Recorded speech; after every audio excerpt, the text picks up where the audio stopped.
Snowden connaît d'importants retentissements. Edward Snowden est à l'origine du scandale PRISM, du nom de ce vaste programme de surveillance et d'écoute mis en place par la NSA, l'agence américaine de renseignement.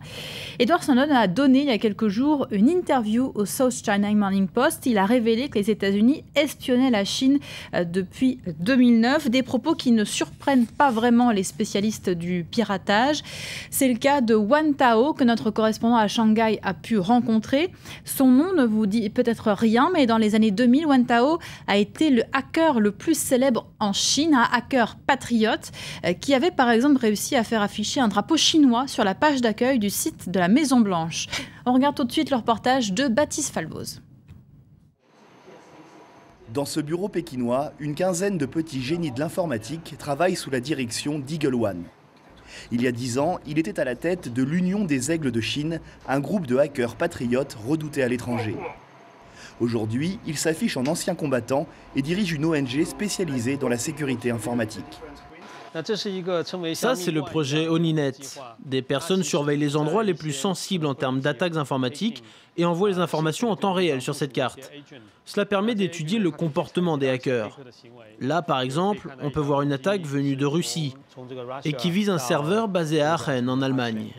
Dans le passé, Eagle One piratait les serveurs des sites étrangers, sous le regard bienveillant du gouvernement chinois. Les récentes accusations d'espionnage informatique visant la NSA américaine ne sont pour lui pas vraiment une surprise. Il y a tellement d'informations en ligne, les gouvernements ne peuvent pas ne pas les utiliser. Avant l'ère d'Internet, ils utilisaient d'autres moyens pour collecter des informations. Ce qui est surprenant en revanche, c'est que les compagnies privées liées à Internet sont censées garder une certaine distance avec ces pratiques pour protéger la vie privée. Or, visiblement, il y a eu des accords secrets. Il y a encore quelques semaines, c'était pourtant la Chine qui était dans le viseur de la communauté internationale. Une société américaine était même parvenue à identifier l'une des sources principales des attaques. Ce bâtiment de 12 étages appartenant à l'armée chinoise est situé en banlieue de Shanghai. Mais à en croire Eagle One, les hackers chinois avancent surtout en ordre dispersé. La plupart des hackers chinois acquièrent ce savoir-faire dans les cybercafés, après l'école. Ils sont peu organisés, mais très intelligents et ils apprennent vite. Pourtant, en termes de compétences techniques, ils sont souvent très loin de certains hackers occidentaux. La cyberguerre Chine-États-Unis bat son plein. Mais si la presse chinoise multiplie les attaques contre le programme de surveillance américain, le gouvernement, lui, reste discret. Pour Jérémy Goldkorn, spécialiste de l'Internet chinois, ce silence de Pékin est calculé. Ces fuites sont certes une très mauvaise publicité pour l'image des États-Unis dans le monde. Mais ce n'est pas comme si elles allaient redorer le blason de la Chine. Si les internautes chinois ou si les médias étrangers ou chinois commencent à enquêter de plus près sur le comportement du gouvernement chinois vis-à-vis d'Internet, eh bien je ne pense pas que l'image de la Chine en sortira grandie. Pékin veut aussi éviter toute ingérence trop visible dans les affaires de Hong Kong, où se cache actuellement Edward Snowden. La population hongkongaise reste attachée à son indépendance et verrait d'un très mauvais œil une reprise en main du dossier par le Parti communiste chinois.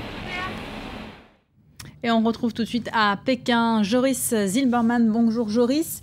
Quels ont exactement été les propos d'Edward Snowden dans le South China Morning Post?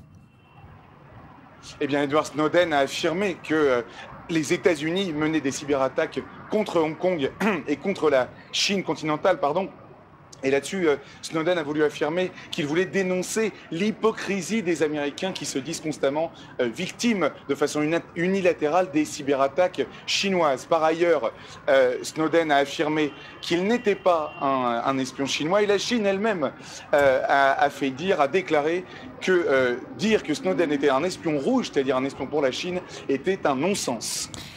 En fait, on assiste clairement à une guerre de l'ombre entre Pékin et Washington. Quel genre d'informations sont ciblées par les espions américains et chinois ? Alors, c'est tout le débat. Alors, nous ne disposons pas de toutes les informations. Si l'on en croit Edward Snowden, eh bien, les documents qui ont été la cible de cyberattaques américaines ne concernaient pas des cibles militaires chinoises, mais plutôt des cibles, soit des particuliers, soit des institutions, que ce soit à Hong Kong ou sur le continent chinois. Maintenant, on ne sait pas tout du cyberespionnage américain, on peut s'en douter. Du côté chinois, par contre, les Américains dénoncent des cyberattaques qui cible non seulement toutes les institutions, les principales institutions de pouvoir à Washington, à savoir les think tanks, les cabinets d'avocats, les agences fédérales, mais aussi qui cible des compagnies américaines extrêmement sensibles, c'est-à-dire des technologies militaires. Et puis il y a tout cette vague de cyberattaques pour voler de la propriété intellectuelle en provenance de Chine. Merci beaucoup Joris pour cet éclairage. Restez avec nous, Paris Direct continue.